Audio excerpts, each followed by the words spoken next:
¿Qué posibilidades hay de que exista vida extraterrestre dentro del sistema solar? Y de existir, ¿qué cuerpo celeste sería el candidato ideal a contener alienígenas? ¿Planetas, asteroides, satélites? Los científicos concuerdan en que la probabilidad de que hayamos vida fuera de la Tierra es alta en alguno de los satélites naturales de Júpiter y Saturno. Concretamente se centran en Titán, el mayor satélite de Saturno, también en Europa y Ganímedes, satélites naturales de Júpiter.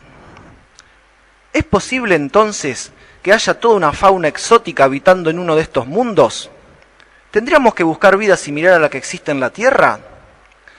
Exploremos en este capítulo la posibilidad de que en Ganímedes haya organismos vivos y que estos se hallen inmersos en la vastedad de sus océanos recientemente descubiertos.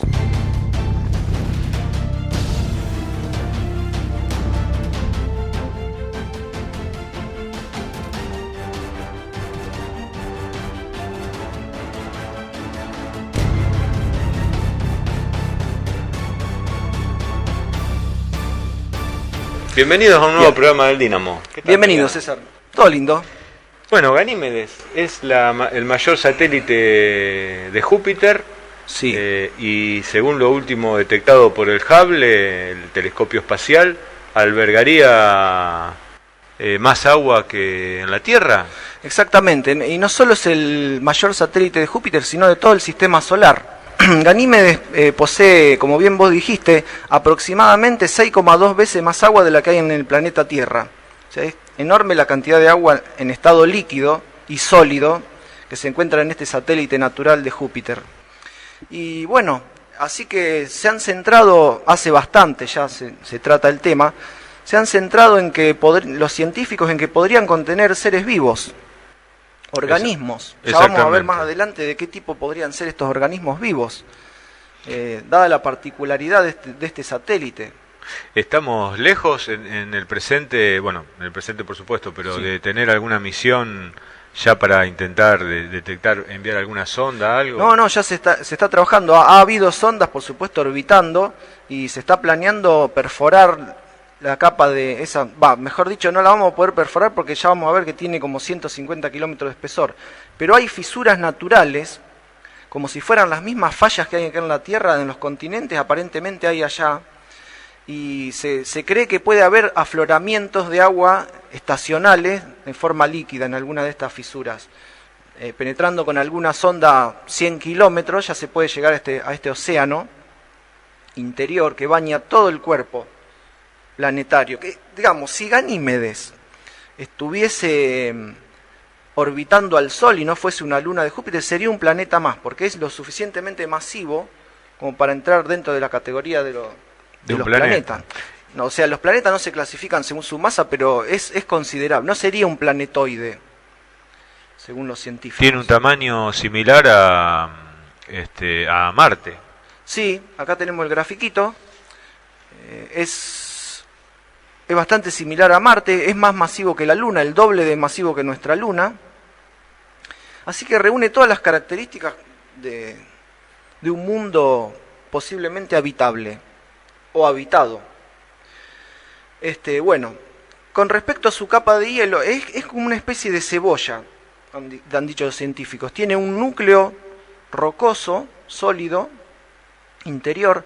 Después viene ese océano con varias capas de agua en estado líquido, agua salada, que tiene aproximadamente 100 kilómetros de profundidad. Es una cantidad mucho más, 10 veces más profundo que la fosa más profunda del planeta Tierra. Exactamente, que tiene 11 kilómetros. Claro, y luego viene una capa de hielo de 150 kilómetros de espesor o 100 kilómetros de espesor. Creo que eran 100 o 150, ¿no? El problema es que en superficie hay una temperatura extremadamente baja, son 170 y pico grados bajo cero. De manera tal que en superficie los científicos han concordado que no puede existir ningún tipo de vida. ¿Tiene atmósfera? Tiene una atmósfera tenue, bastante tenue. Tiene campo magnético. Eso es importante para... Estoy buscando la temperatura, no sé si vos la encontrás. No. El diámetro son 5.262 kilómetros. Y son 190 y pico grados Celsius bajo cero en superficie. ¿Y por qué los científicos especulan? Bueno, ellos teóricamente especulan que bajo esa capa de hielo, Sí. en ese gran océano que prácticamente cubre el 100% del planeta en su redondez, digamos, Sí. ¿por qué especulan que ahí puede llegar a albergar vida en condiciones bastante rudas? Por supuesto, en la Tierra también hay vida en la Antártida, pero... Sí, sí. Extremófilos. Bueno, para que se den las condiciones de habitabilidad de un mundo tienen que reunir 3 condiciones básicas, que si querés las podemos enunciar, leerlas y discutirlas. Básicamente agua, energía y elementos químicos. Bien, o sea, agua en estado líquido ya se casi seguro que tiene. Digamos, no está visto visualmente el agua, pero se ha detectado a través indirectamente por su campo magnético. Se sabe que si un cuerpo tiene campo magnético, como decíamos en el otro programa, es porque hay un movimiento diferencial de las masas internas. Entonces, si tiene un núcleo que gira diferencialmente, se genera un campo magnético, entre otras cosas. ¿Cómo lo detectaron? Viendo las auroras boreales, boreales y australes que tienen esta luna. O sea, presentan el mismo tipo de fenómeno atmosférico que la Tierra. Todos sabemos que cuando el Sol emite su radiación, también emite partículas, iones, núcleos de helio 4, protones, todo tipo de radiación cargada eléctricamente, que cuando se encuentra con los campos magnéticos de los planetas, todo campo magnético obviamente tiene el norte y el sur. Solo puede penetrar por los puntos flojos que son los polos magnéticos. Entonces, por eso las auroras se dan en los polos de los planetas. O mejor dicho, donde está el polo magnético en ese momento, que no necesariamente coincide con el polo geográfico del planeta. Eso es una discusión viejísima de por qué no coincide. Entonces, gracias a las auroras de este viento solar, se pudo determinar que posee campo magnético, se determinó la potencia de ese campo e indirectamente se empezó a calcular todo el interior de la Luna. Por supuesto, no se vio su núcleo, no se vio el agua, pero se supone en una altísima probabilidad de que posee este inmenso océano de agua en estado líquido. Claro, el núcleo en la Tierra tampoco se vio y por eso es motivo de discusiones y polémica de si existe o no existe. Bien. Hay diferentes teorías justamente porque no estuvimos muy lejos de llegar lejísimo, son 6.000 y pico de kilómetros. Claro, pero bueno, básicamente en la Tierra por las ondas sísmicas se pudo determinar con gran exactitud la densidad, indirectamente se pueden medir infinidad de parámetros, en satélites, planetas, en el Sol. Entonces, esa fue la primera condición, ¿no?, de habitabilidad, que exista agua en estado líquido. Bien, existe. ¿Qué otra? Energía. Que exista energía. ¿Por qué necesita existir energía? Porque los organismos vivos obviamente necesitan estar en una cadena trófica. Claro. Entonces, la energía solar sería la base de los organismos denominados autótrofos, que generan su propio alimento. Después estaría toda la demás fauna. Ya lo vamos a discutir, qué tipo de organismo podría habitar en ese océano de inmensa vastedad de Ganímedes. Con que exista agua en estado líquido, sí, y energía y ahora cuando vemos elementos químicos ya, bien, flora podría tranquilamente existir. Claro, cianobacterias, algas verdiazules, como existieron en la Tierra primitiva. Claro, y el último punto es exactamente el que mencionaste, que haya moléculas disponibles en cantidad suficiente como para que la vida pueda construir su estructura. Claro. Carbono, hidrógeno, nitrógeno, fósforo, potasio. Bueno, los metales, sodio y potasio hay, dijimos azufre. Todos esos elementos están presentes en Ganímedes. ¿Cómo se detectaron? Indirectamente o por espectroscopía. Eso es un poquito más fácil, detectar elementos químicos. Cuando el Sol, cuando Ganímedes pasa o eclipsa el Sol visto desde la Tierra, se puede determinar qué composición química tiene la atmósfera por espectroscopía. Si con un espectrómetro uno mide la radiación del Sol que está siendo absorbida por determinados elementos químicos y se puede saber exactamente la asignatura de ese elemento como una huella dactilar. Bueno, y sabiendo lo que hay en la atmósfera, se puede empezar a deducir lo que hay en el interior, ¿no? Exactamente. Bien, las 3 condiciones se dan. ¿Esto es condición necesaria para que exista la vida? Sí. ¿Necesita esas 3? ¿Es condición suficiente? No. O sea, no necesariamente, no suficientemente tiene que haber esas 3 cosas y va a decir, hay vida porque están los 3 parámetros. Es necesario, pero no suficiente. Falta hacer pruebas. Disculpame una apreciación. Sí, Cuando estamos hablando de vida en este programa y en otros que hemos hablado de vida extraterrestre, siempre la comparación es con el tipo de vida, se quiere, sí, de carbono que basado en el existe, carbón. basado en el carbono. Después hay otras teorías de otros tipos de seres vivos, basados en silicio, creo, Sí, bueno, no recuerdo, pero que en ya silicio. excede, Claro, porque no tenemos, no tenemos forma de medir. mensurarlo y de saber si existen.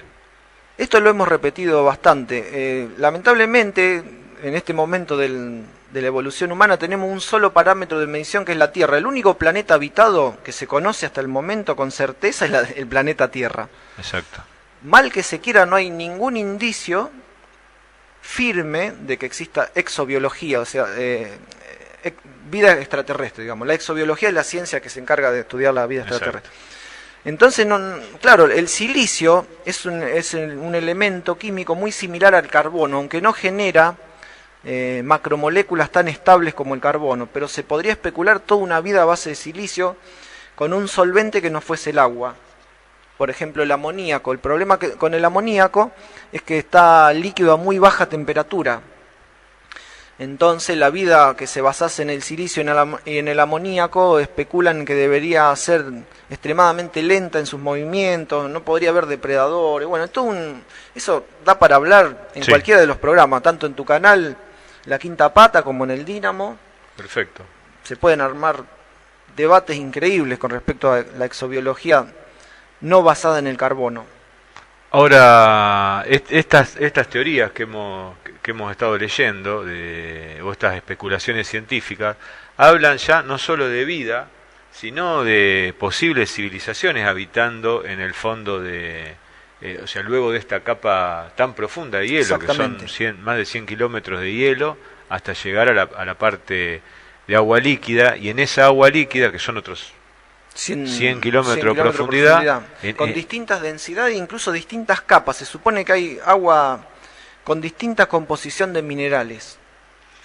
Está bien. Diferente. Y bueno, y hay ufólogos, hay científicos o pseudocientíficos, como cada uno quiera llamarlo, y referirse a las personas que están investigando todo el tema de extraterrestres, que dicen que bueno, el radiotelescopio que está en SETI, dice que ya captaron. Ya captó señales de vida inteligente y que no se dieron a conocer aún, bueno, lo de siempre, ¿no?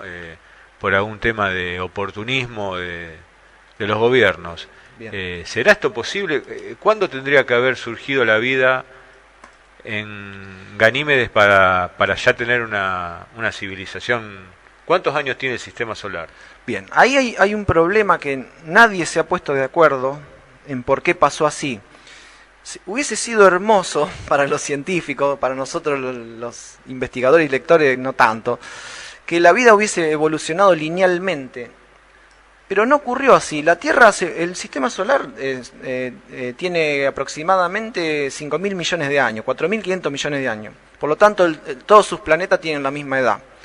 El universo es bastante más viejo, concuerdan en 13.000 millones de años o así. Entonces, se formó la Tierra. Obviamente cuando se formó estaba en temperaturas enormes, no podía albergar ningún tipo de vida. Pero ya a los 4.000 millones de años de antigüedad aparecen supuestamente los primeros fósiles de bacterias de bastoncitos. Entonces la vida se formó en la Tierra o se sembró extremadamente rápido luego de la formación. 500 millones de años luego que se formó la Tierra apareció vida. Una cosa bastante sorprendente. Bueno, y no solo eso es lo sorprendente, sino que no evolucionó linealmente. Pasaron cientos de millones de años sin que nada cambiase. O cosas muy básicas cambiaron. Por ejemplo, cuando aparecieron, al principio las bacterias eran anaeróbicas. O sea, respiraban una atmósfera carente de oxígeno acá en la Tierra. Cuando aparecieron las algas fotosintéticas, las que generaron como producto de desecho el oxígeno, y hubo una extinción masiva de estas otras bacterias que eran anaeróbicas, porque claro, el oxígeno es tóxico para ellas. Bueno, en definitiva, las células procariotas estuvieron muchísimo tiempo hasta que aparecieron recién en el Cámbrico, la explosión del Cámbrico donde se diversificó, pero hace solo 500 millones de años. O sea que de los 4.000 millones de años que se formó la vida no pasó casi nada insignificativo Sí, o macro, digámoslo, porque sí pasaron cosas, aparecieron las algas verdeazules, las púrpuras, pero no pasó nada de carácter grande hasta que apareció la explosión del Cámbrico y la fauna de Ediacara, que fue como una especie de intento fallido de la naturaleza donde se formaron organismos rarísimos. Entonces, de los 4.000 millones de años a los 500 millones de años, la vida permaneció en un estado de células que se fagocitaban, entre ellas las heterótrofas, las autótrofas generaban su propia energía, y luego sí, después del Cámbrico pasó todo lo que ya todos conocemos, ¿no? Vinieron todos los demás organismos superiores, los pluricelulares. Entonces, Ganímedes estaría en una etapa de esa tierra primitiva, de esos mares del Cámbrico.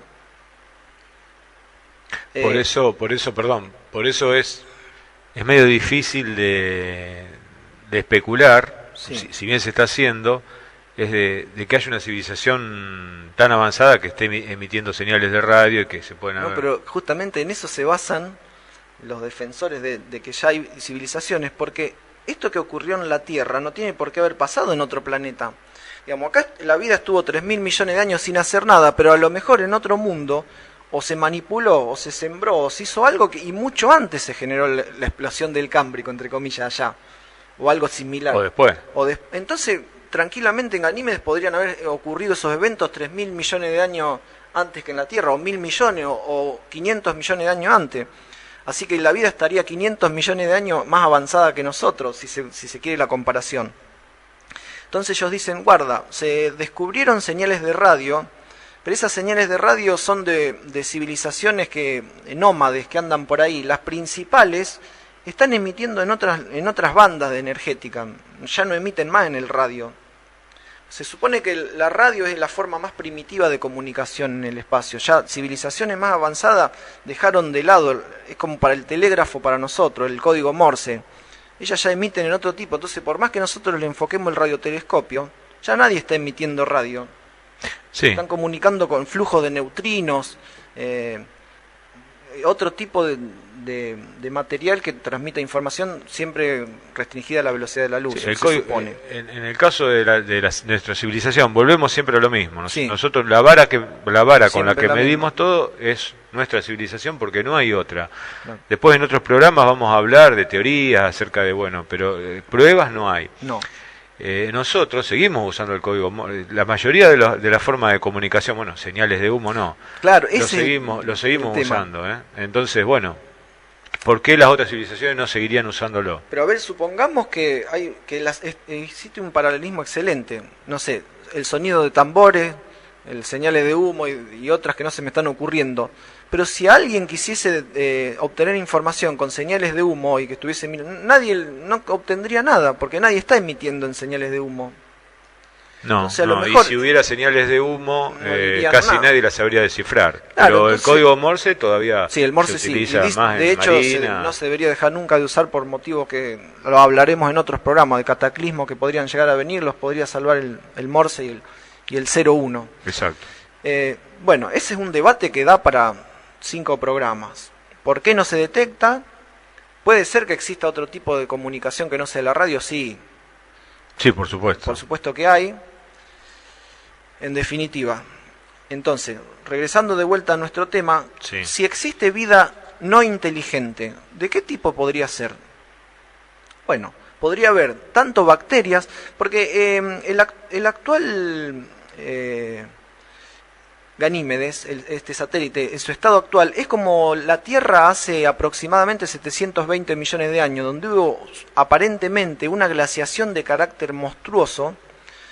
Le pusieron un nombre a esa glaciación, el gran enfriamiento, sí. Donde prácticamente se extinguió. Dicen que corrió riesgo prácticamente toda la vida en la Tierra en esa glaciación de hace 720 millones de años. Por motivos de gases que se expulsaron por bacterias, justamente se desapareció el metano atmosférico que había en gran cantidad, y el metano es un excelente gas de invernadero, mucho mejor que el dióxido de carbono. Entonces, cuando se consumió ese metano para producir dióxido de carbono, la temperatura descendió de una manera drástica que congeló toda la Tierra. Tierra bola de nieve le llamaban. aparentemente perduró 10 millones de años ese estado de la Tierra. Y el estado actual que tiene Ganímedes. Entonces, se especula, si en la Tierra no se extinguió la fauna, que ya había, fauna de 720 millones antes del Cámbrico, o sea, eran bacterias. Eran eucariotas, allá había células eucariotas. Si no se extinguieron, tranquilamente pueden estar proliferando en Ganímedes. Perfecto. Permitime que insista o vuelva nuevamente, en base a esto que estás diciendo vos, a mi argumento. Sí.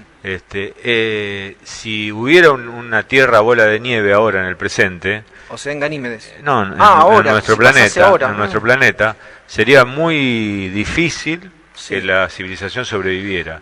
Y si estuviera, si quedarían núcleos de sobrevivencia, serían nimios que tendrían que esperar 10 millones de años. Claro, o menos, no importa cuánto, pero entonces, ¿por qué suponemos que si en la Tierra prácticamente se extinguió toda la vida, y de hecho que no había... Corrió riesgo la vida. Corrió riesgo la vida, y no era... No sé, ¿era pluricelular la vida en ese momento? Sí, estuve leyendo, había ya... Ya fue después. Había algas rojas.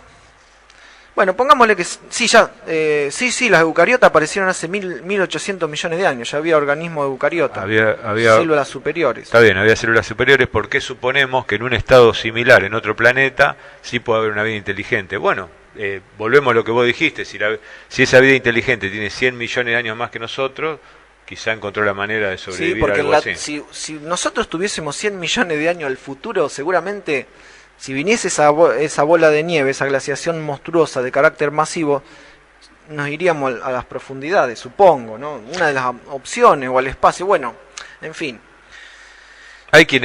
Perdóname, para terminar esto y después volver, hay quienes piensan que es muy difícil que una civilización esté preparada para un cataclismo más allá de su avance tecnológico. Sí. Nosotros, si hay un terremoto masivo, si cae un meteorito que contamina todo... hoy no estamos preparados ante nada de esto. Dentro de 100 años o 1000, ¿estaremos preparados o seguiremos con nuestra vida sin decir eso? Bueno, algún día va a suceder. ¿Qué pregunta? Es muy difícil de responder. Como primera instancia uno diría, si hay vida, es muy probable que sean bacterias, cianobacterias, bacterias que... hay organismos extremófilos acá en la Tierra que no necesitan de la luz solar para... De hecho, se especula que la vida en la Tierra surgió en las profundidades marinas donde estaban las fumarolas de volcanes.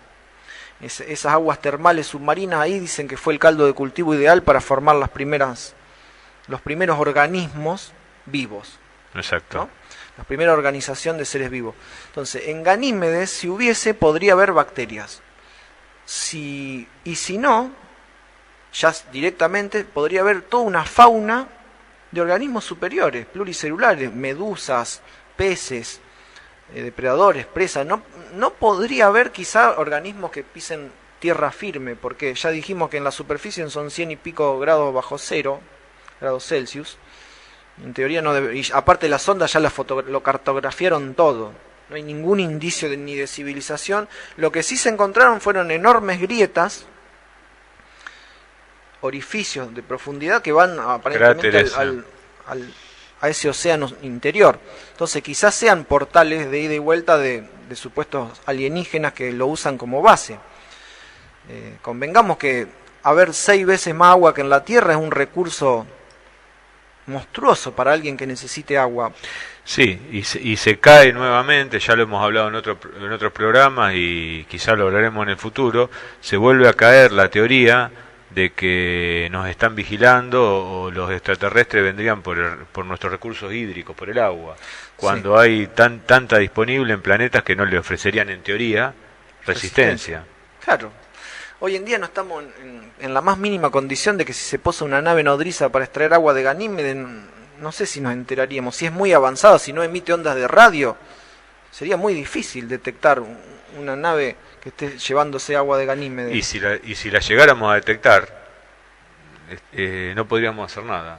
Cero. Nada. Mirar o tratar de comunicarnos con ellos. Mirar está a 30 minutos luz, así que la información nos llega con 30 minutos de retraso. Sí, si le enviásemos un mensaje de advertencia o de compromiso o de saludo, 1 hora tardaría en la ida y vuelta de ese mensaje hasta que ellos nos contestaran. Sí, Está muy lejos Ganímedes de la Tierra. La comunicación sería posible. Ahora, si esa civilización es hostil o no le interesa contactarnos y solo le interesan los recursos que hay de agua ahí para no comprometer fuerzas propias o en un enfrentamiento con la tierra, nosotros no podríamos hacer nada más que observar. Nada. Ganímedes estaba sacando la cuenta, aproximadamente está a 500 y pico millones de kilómetros en su máximo acercamiento, 600 millones de kilómetros de la Tierra. Está muy lejos. Incluso está muy lejos como para ir a buscar nosotros recursos, si en la Tierra está peligrando justamente el agua, como ya se ha dicho. No nos serviría. Sí. Agua salada, pero bueno. Sí, el agua salada es totalmente potable mediante ya osmosis y todo lo demás. Exacto. Un tema más sí. que me gustaría tocar. Lo acabamos de hablar medio tangencialmente. ¿Por qué decimos que nosotros no podríamos hacer nada si llegáramos a descubrir que una raza extraterrestre está extrayendo el agua de Ganímedes? Porque todavía no tenemos tecnológicamente forma de defendernos de eso, pero convengamos que en el futuro el sistema solar, nuestro sistema en el que está el planeta Tierra, si no existiera otra civilización inteligente, nativa, si se quiere el término, en cualquier otro de los 9 planetas del sistema, sí. El sistema solar por añadidura debería pertenecerle a la Tierra. Claro. O sea, cuando nosotros sí. seamos una raza espacial, que verdaderamente tengamos base en Marte, y en Marte no encontremos una civilización, tengamos una base en una luna de Saturno, por ejemplo, y no encontremos una civilización, todo eso le pertenecería a la Tierra. Como aquí hay límites en cada país, y ese límite pertenece a ese país. Y si mañana un país desea ir a extraer recursos de otro, bueno, hay un conflicto, ¿no es cierto? Un conflicto. Evidentemente, si superamos la autodestrucción, porque como especie estamos en la infancia, entrando a la adolescencia como civilización, si superamos, se supone que vamos a colonizar nuestro sistema antes que una estrella, que exoplaneta. Y es lo que vos decís, es nuestro esto. Si alguien viene a llevarse recursos de Ganímedes, nos corresponde a nosotros defender esos recursos. Exactamente. Porque si soportamos la autodestrucción, se supone que la Tierra no va a quedar en ruinas, la vamos a saber cuidar. Pero siempre va a estar limitado nuestra casa. Vamos a tener que necesitar salir afuera. Si creamos en Marte el agua es muy escasa, salvo en los casquetes. Si colonizamos Marte, la mejor manera de llevar agua a Marte sería a través de una de las lunas estas. Mucho más fácil extraer de agua de Ganímedes que no de la Tierra, que tiene mucha más gravedad.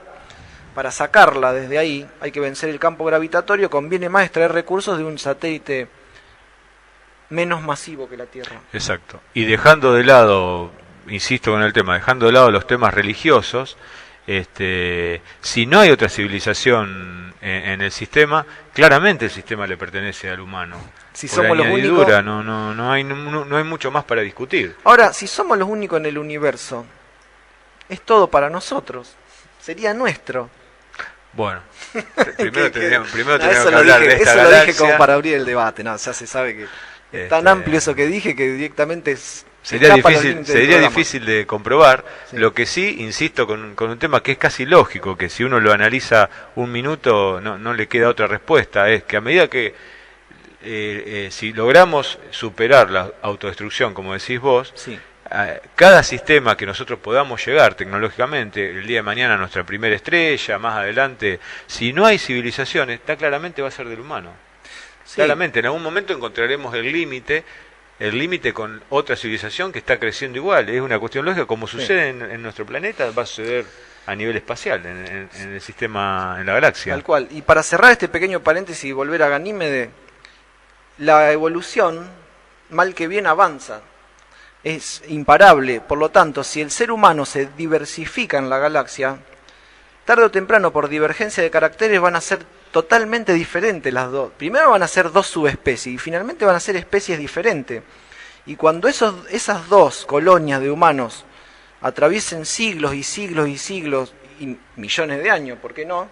1 millón de años no es nada para la vida del sistema solar, que le faltan 5.000 millones para... Y se encuentren, van a ser extremadamente diferentes, como se diversificó la vida acá en la Tierra. Si bien todos somos parientes de un antepasado común, de una célula, supuestamente una célula procariota, una bacteria, cuando se encuentren esas dos colonias van a ser tan diferentes como un perro de un alga, por decir dos especies. Es difícil asimilar eso. Muy difícil, muy complicado. Bien, entonces, para cerrar el tema, que creo que da para más programas, sí. En Ganímedes se dan las condiciones exactas para que exista vida por debajo de sus 100 kilómetros de espesor de hielo. Se dan las condiciones hoy, en el presente, y se dieron muchos millones de años en el pasado, miles de millones de años si se quiere, 3.000 millones de años en el pasado, cuando la Tierra estaba llena de bacterias, nadando en esos océanos primitivos. En Ganímedes ya estaban las condiciones, se supone, porque nadie lo... Claro. Para que exista la vida. Entonces, si la vida en la Tierra fue sembrada, es muy probable que en Ganímedes haya vida. Si no fue sembrada y se creó acá por azares de la naturaleza, exacto, quizá no la haya. Da para el debate larguísimo, César. Exacto. Pero bueno, estamos con el tiempo para terminar el programa. Un gusto. Solo me resta decir que hay 2 lunas más para explorar, Titán y Europa, que esas, según los científicos, tienen más posibilidades de poseer vida que Ganímedes. Ganímedes la elegimos primero porque es la que menos posibilidades tiene de esas 3, que ya son altas las posibilidades. Así que en los demás programas vamos a explorar las otras 2 lunas. Y lo último, decir que Ganímedes es muchísimo más parecido a la Tierra, volviendo al tema, que cualquiera de los planetas que supuestamente podrían poseer vida, que es Marte, o la poseyeron en el pasado. Y Venus y Júpiter en su alta atmósfera. Como bien también vamos a hacer un programa respecto a Júpiter. La posibilidad de flotantes en Júpiter. Muy bien, muchas gracias. Nos despedimos. Gracias, hasta luego.